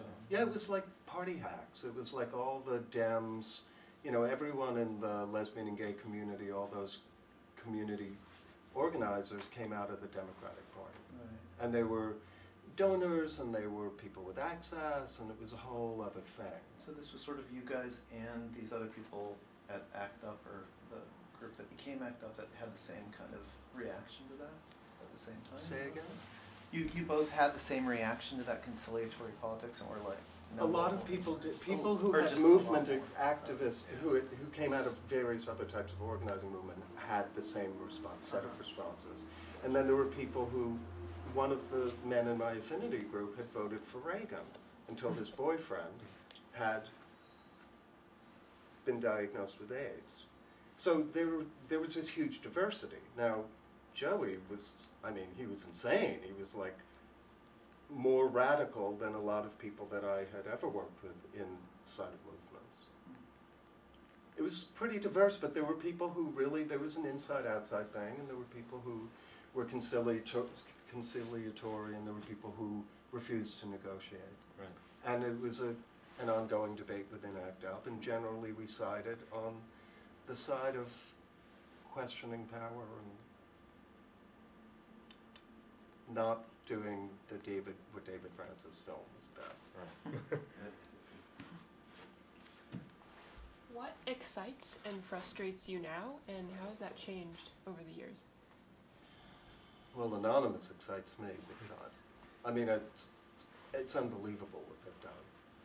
You know that, like, when Pussy Riot was, when they refused to release them, that they implanted a gay Roma video on the court website. Have you clocked that? No, Yeah. like this Roma queen with bleached white hair in a bed, a white bed with these beefcake boys in white underwear sucking on popsicles, and they like placed it on the website. That is a Hungarian singer. Oh, it's a actually. Hungarian singer? It's not Roma. No, I know exactly who. His name is Aziz. Aziz, yeah, he's fabulous. It was like actually, a it is. It's he's a huge hit in Hungary. He's a huge hit. He's huge. He's almost a transgendered man. Yeah. And he's Lots always of surrounded makeup. by lots of makeup, eyeshadow, But that was their... They put it there. Yeah, Anonymous has been doing a lot. Fantastic. A lot, actually. And they excite me. I think that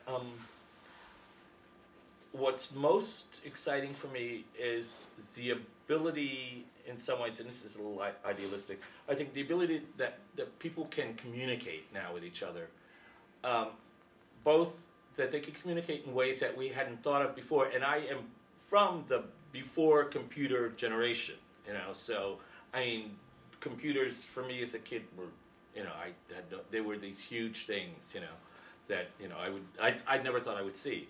And but also that you can talk across various worlds, both, in terms of gender, in terms of race, in terms of age, and that information can actually be distributed. One of the things I love now is that anytime in any demonstration, you have people pulling out their cell phones immediately to photograph whatever the cops are doing.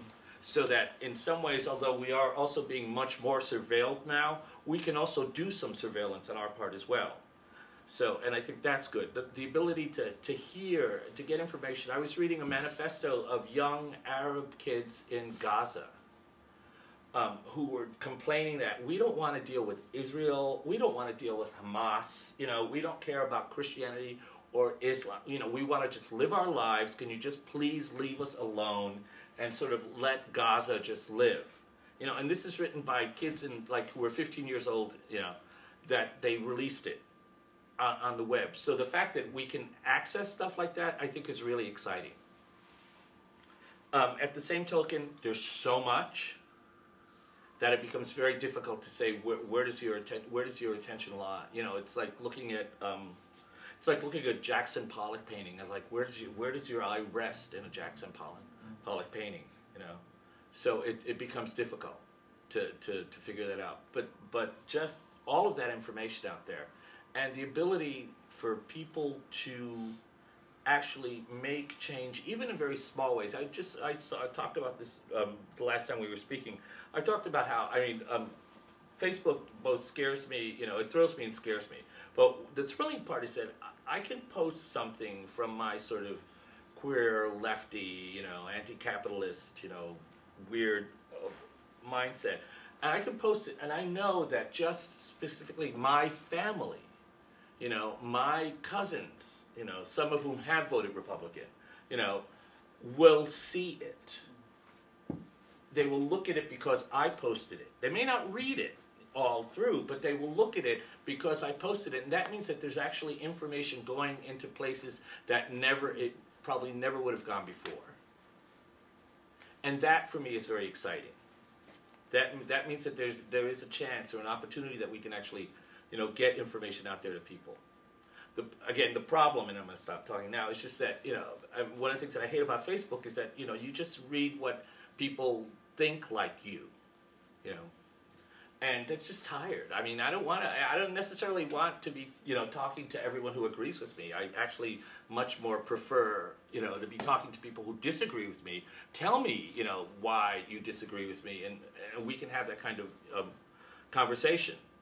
I'd love to Facebook to post something where people would be willing to say, okay, I will talk to that redneck in Alabama, all right? Mm-hmm. I'm willing to have that conversation with that redneck, that conservative Christian redneck in Alabama. I will have that conversation with him to see what happens. I'll probably kill him. But, but the reality is that to have that opportunity to do that, I think it's there. It's scary. People don't want to do that because it is scary when you go out, and talk to people who are very different from you, then you know, you're risking sometimes more than you even thought you were risking. So, but it's, you know, so it's both exciting and frightening. I would say that the thing that I find frustrating is the same thing that I've always found frustrating, which is we're, you know, in a puppet master world where basically we're told how we think before we even have a chance to think it, and exit polls, you know, Us Magazine, the New York Times, we're constantly sort of flooded with, you know, you having to sort of ferret out by looking at two films what the story might actually be. That level of vigilance is necessary because we're told everything, and it kind of, all right, so I'm a red diaper baby. My dad worked with Ethel Rosenberg. My family, my sister was at the Robeson riots. I mean, I come from, I had a cousin who was a Panther. I come from that background. So here's my sister. Was recruited by MIT when she was in high school to enter the astrophysics department at MIT. And we're talking, you know, we're at a family gathering recently. My sister starts to tell me, you know, she's musing about the election, about Obama, and she starts to quote Thomas Friedman, who's quoting Democratic talking points about what Obama should do. You know, we should invest in our infrastructure. So, I mean, like out of her mouth, like literally, like somebody just took her over. And she's brilliant and political, but it seeps in. You have to constantly be on guard to resist the language, the stories, the critical, being able to critically evaluate the world around you is an impossible ongoing task, and it frustrates me to watch people just sort of like being body snatched. It freaks me out, actually.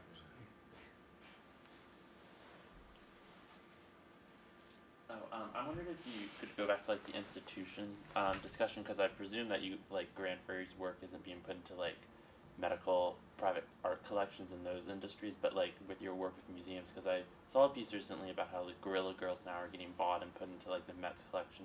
So I wondered like how you guys, if you've handled any weird institutional things made in the art world. We're in the process of donating our work to various institutions, and have been doing a lot of soul searching. That's actually the same soul searching we've been doing for the beginning, about how much to participate and on what level, and what, you know, the meaning of every move you make. Our for the longest time, I think we would one of the things that we would firmly say in Gran Fury, we didn't want to make any art objects.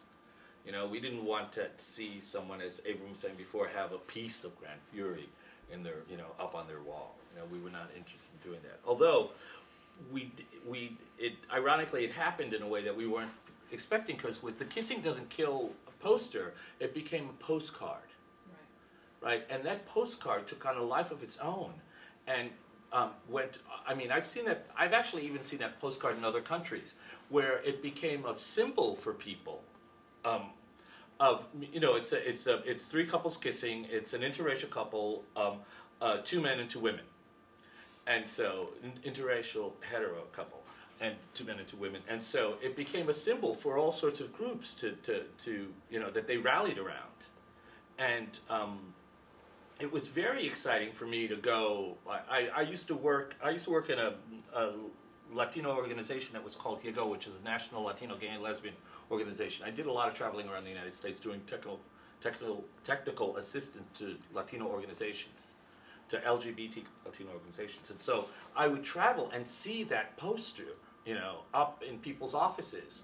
Or, you know, because we're Latinos, we have to, you know, it's always the invitation to go to someone's house so we can go eat, you know, have a meal together, and I'd see it on their refrigerator or see it on their wall, you know, somewhere. So it was very exciting to realize that that image had taken on a life of its own. It had meant something very different. Well, I mean, it wasn't what we intended, but it became something else, which is actually very exciting, to see that.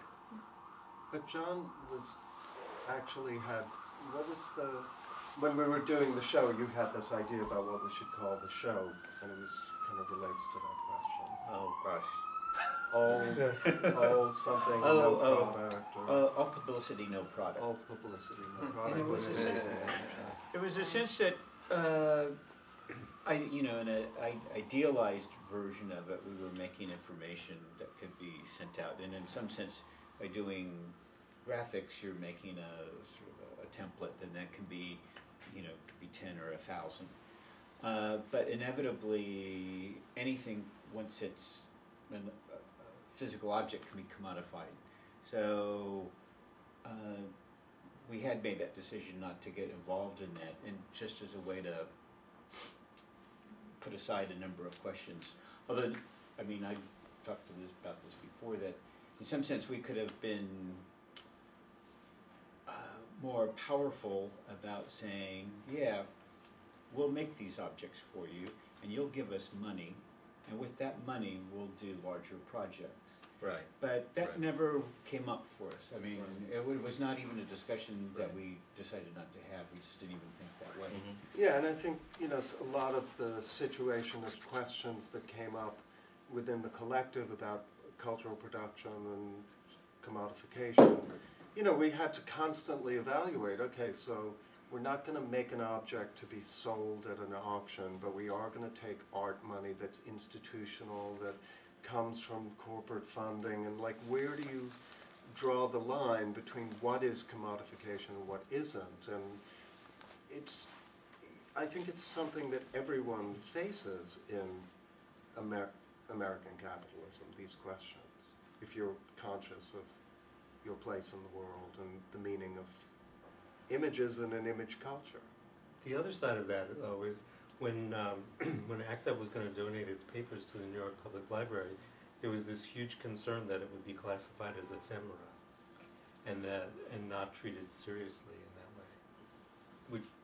But in a sense, you're making an argument for conceiving it as ephemera. No, I'm not making that argument. No, not you. I think all three, because you this worry about the art world commodification. Well, but here's the New York Public Library is a good example. Okay, so we donated our, whatever we had at that time when we made this donation to the New York Public Library, with the idea that it was going to be, accessible. A research institution. We were looking at it as a research institution. And what they did, but so did all sorts of activists, gay activist ephemera, all the ACT UP stuff.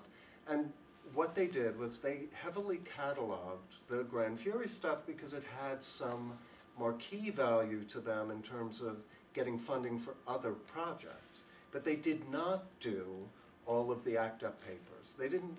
So there's no way you can, it's that little toe up to here thing. There's no way you can play with the beast and not pay a price. And in some ways what it does is it sort of decontextualizes Gran Fury, because Gran Fury doesn't exist without ACT UP. We were a part of ACT UP, and so it's very much, it's very much in our DNA. And so to look at Gran Fury and separate Gran Fury from ACT UP, it makes no sense. Or to have us be the stand-in for it, right. the doppelganger for, the representation of it. Although the biggest complaint I get as I show the film and travel around about the New York Public Library is that you can see some of this online. You can go to the Rare Books reading room and see it on microfilm, but you can't actually see the object. You can't get near the object. No. We had to. It was a whole schmear, us getting the Pope piece for NYU.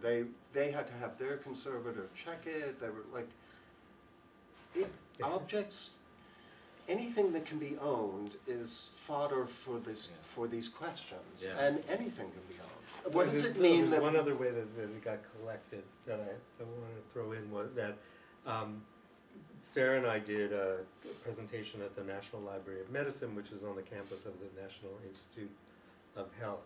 And afterwards, the librarians came up to us and told us, Oh, after Storm the NIH, we went out and collected all the posters and put them in the collection. They took them off the ground. And also, I mean, when we were doing this recent show at NYU, we reproduced a certain amount of the work. So what does it mean that a poster that was a demonstration flyer that was Xeroxed in many multiples that many people have and have kept, what does it mean for those people to have those objects and have kept them, Right. or the Museum of Modern Art having it? Now, of course, the Museum of Modern Art is part of a process evaluation of that exact same thing. So when we Xeroxed our original Xerox poster to be given away at our show, what happens when we're dead with those 1,000 posters? Who owns them? How much are they worth? What is the meaning of what they're worth? Yeah. There's no way out of it. Yeah. Well, with the first installation, with the Let the Record Show, part of Let the Record Show was a neon sign, which was that said "Silence equals death," and it was made out of neon. Act Up, Gran Fury, Act Up, or who, I don't know who owned it at the time, but well, they donated it was to never Act owned. Up. Right? Yeah, Act Up. Yeah. Yeah. So what happened was now it's owned by the New Museum. Let me just fill in this part of the Go ahead. story. So, someone who was working on the window was teaching a class in neon and said, would it be okay if we did this? And it became part of the project. And, you know, the Silence Equals Death project was asked about it, and of course we said yes. And then after the installation came down and there was this stuff, everyone was like, well, what are we going to do with this? Nobody wanted any part of it. What do you do with it?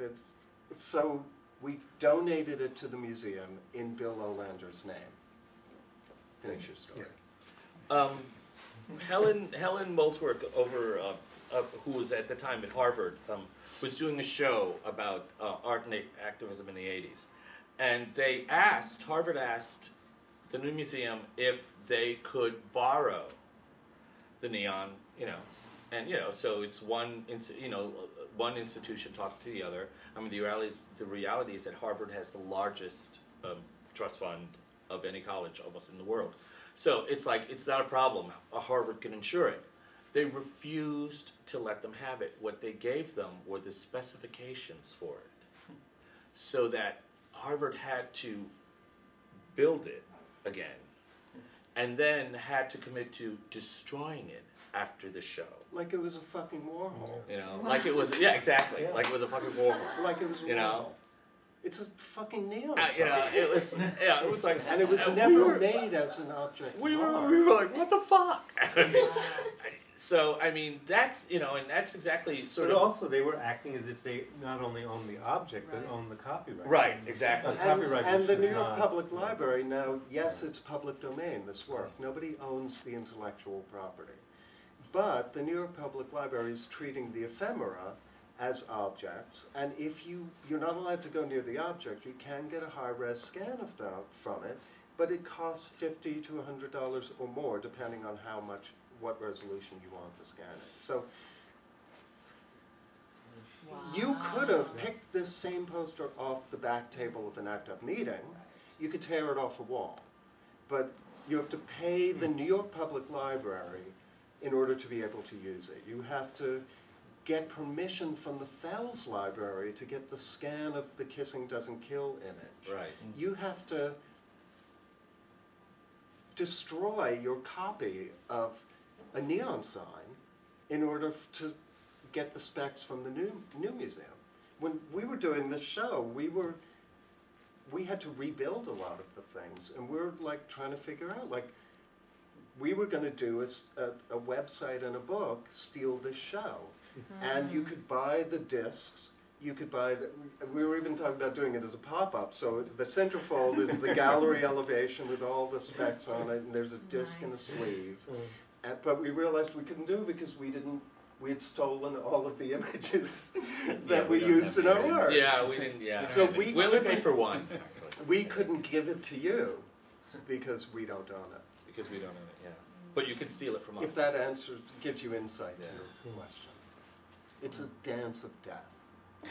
Oh, yeah. such a buzzkill. Well, now we're going to steal all your ideas. Everything you said was amazing. It's all in video. Yeah, it's already there. So. We keep talking after this, but I still have more. Yeah. Let's keep talking, and I'll go get some wine from the. Go get the wine. Oh, yeah. Have a little reception, and you're all welcome to. Well, I was just wondering the relationship. Sorry, I didn't. This is like the stamina. No, just the relationship to the performances. That's all. They're also super iconic. The performance element in Act Up, and I was wondering the relationship between Gran Fury and the performance, if any. What do you mean by performance? The concept of a die-in, right, the for die-in example. and stuff like that. The What very happened iconic- no. We had no relationship to that, nothing. except Okay, in one none. case, the second project we did, which was the Wall Street money, was taken by another affinity group and thrown off the balcony of the New York Stock Exchange Okay. at the opening bell. They snuck in, they threw the money off of it. So no one really saw that. It wasn't documented. We weren't a part of it. Somebody utilized it. We were also handing out the money during the Yeah, they were handing out the money during the demonstration, engaging with people and, and throwing But it on the that piece of, it was the first time any activist had stopped trading on the floor of the stock exchange. It was incredibly historically significant that it happened. Now, P.S., it happened because Peter Staley from How to Survive a Plague used to be... Who I love. Who we love. Was a stockbroker. No, he's a bond trader. He's a bond trader. Which is how he was able to get on the floor. Now, of course, Peter hadn't come down with AIDS. Who knows if he ever would have ever been involved in a movement activism? I don't know. But it was a process of politicization. I doubt it. And the truth is, God, this is going to be on the internet. His disability was more than probably all of our combined incomes.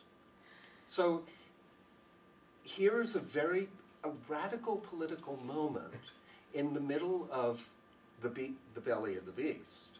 And in a way, who else could have done it? Who else would have cared to do it, really? So I sort of feel like we inadvertently became a part of this essential performative moment that was historical that no one ever has heard about until this or another panel we might have done. But we were not performance people. So the only tie to the performative group was just that you guys were all going to these Monday meetings. Exactly. So it was sort of drawing There from was the same source of frustration. Absolutely, absolutely. And it was also, as I said earlier, it was also a whole bunch of artists. I mean, there was a shitload of ACT UP came from the East Village. So that you could finish an ACT UP meeting and then go have a drink at the bar on 4th and 2nd, and it would be like an ACT UP meeting. I mean, I lived on off Houston Street, and I know John lives on 7th, so we, you'd show up and it would be the ACT UP meeting all over again, but in a bar with booze, which is sort of fun and horrifying at the same time. Because it's like, enough. I need to not be acting up for a while. The Kissing Doesn't Kill video, Nan Golden's in it, David Warnerovich is in it, Ron Varder is in it. I mean, like, it was pretty much like a downtown... It was our fashion shoot. It was our Gran Fury I fashion thought of shoot. another performative moment that is also like hidden from history, which is the New York Crimes piece that we did.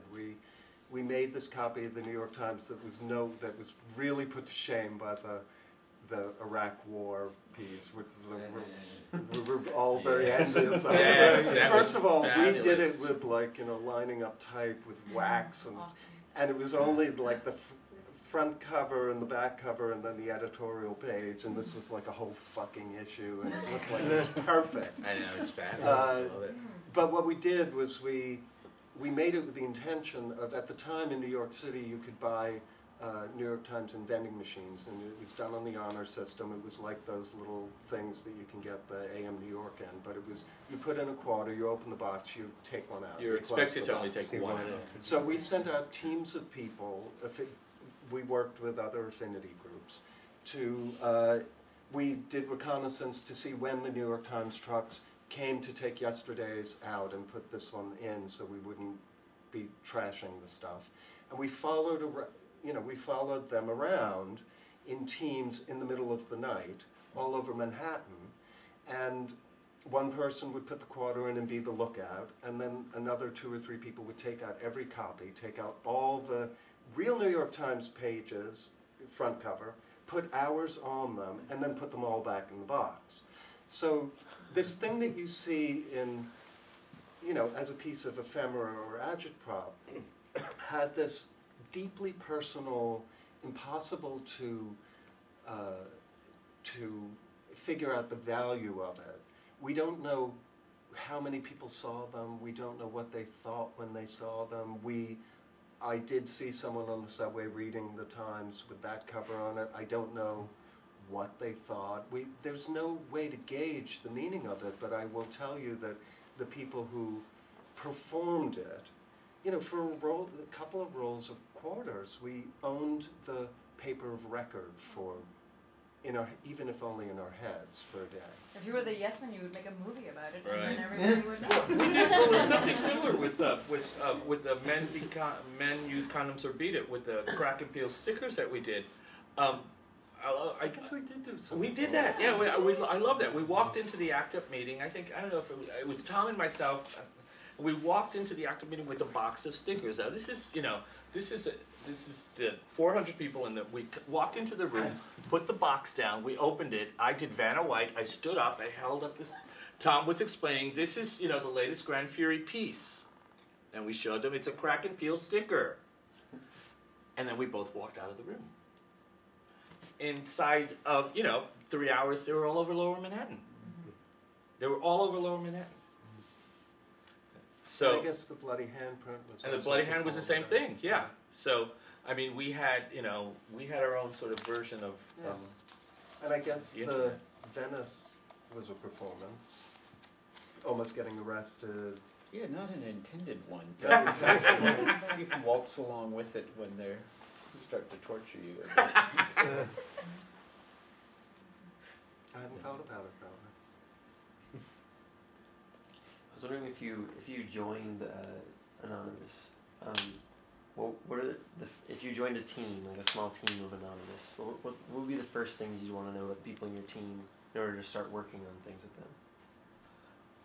That's a really good question. Well, what comes to mind is when we sat with the workshop with the NYU students. I think it was Avram came up with the question of saying, what would you get arrested for? That was when they said you could do a workshop. Yeah. I was like, what would you? That was our first question. What would you get arrested for? No. What?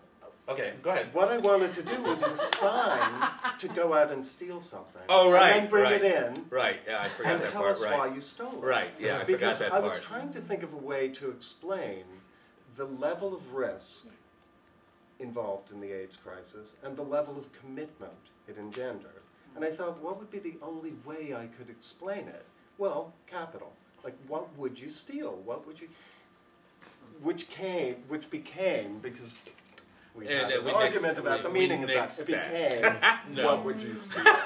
No, we're not getting people arrested.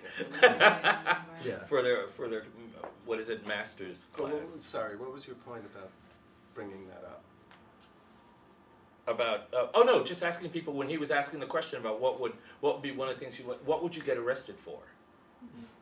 Right. You're asking me. No, well, I could ask you, but what would you in working with a group, what would mean so much to you, all right, that you would risk your, or I could get melodramatic and say what would you risk your life for, but it's just melodrama. What would you risk? Although going into jail can be risking your life. It looks like you might actually. Yeah, I might. I think I would get arrested for, probably for something for education, changing the educational system. Probably for changing the way class structures are made. My brother is in special education, but he's like, I think he's smarter than I am, but he learns in a way that's not taught to in schools. So I always think about that, how people are taught, and that's why I like the Yes Men, and you guys teach people by like doing certain things. So yeah, I guess anything that would improve that, I would get arrested for. Yeah, how far out of your comfort zone would you go, to with this group, And that was one of the interesting things about it. So that would be one thing. And the second thing is to make sure, I know nothing about computers, to make sure that, you know, someone else does. All right, because, you know, certainly I'm not going to be the one that's inputting anything, okay? I'm usually the person that spills coffee on the keyboard, so. But I think that would, for me, be it. What would you, you know, what is so important to you that you would risk, you know? Because still, being arrested is such a taboo in this culture. It, you know, it really is a taboo in this culture. So. There's something else about the question of what would you steal that, like, makes it a very real question instead of, like, you know, what would you, instead of this kind of ideal sort of situation where you're coming up with more abstract concepts of things that I believe in, which a lot of people can agree on, coming up with a material thing that you would risk that you think would have some sort of power disruption to actually take that thing, it would be either symbolically important or that it would, whatever it is, you learn a lot about somebody by exchanging that information. It's a really powerful question. That's what I think too, and that was meant to be the opening trust exercise, which then got translated into, we thought it would be a good collective exercise for the group to wheat paste, which would be some version of that. What risk are you willing to take? And I was particularly interested by the debate that came out of that. And it ranged from everything from, well, these aren't our words, you know, so why would we want to repaste your poster, to, well, I don't feel comfortable doing anything that destroys public property, to, I don't feel comfortable putting myself at risk for arrest. And one of the women in the group said, well, actually, we had considered repasting the poster with the text to the wall, which I thought was one of the most brilliant gestures that came out of that exercise, for many intellectual reasons, and because it was honest and all of that. But the truth is, what we would have done as a communal trust, we did do this. This is what we did. We risked arrest together regularly. They were not capable of doing. They were not capable of collectively assuming the simplest trust exercise. I don't know if they weren't capable. They're willing. Capable. Yeah, they weren't capable. willing. They weren't willing to do it. But again, you know, it's a different context. I mean, they're sitting in an art class, essentially. They're sitting in an art class with these old activists, you know, artists.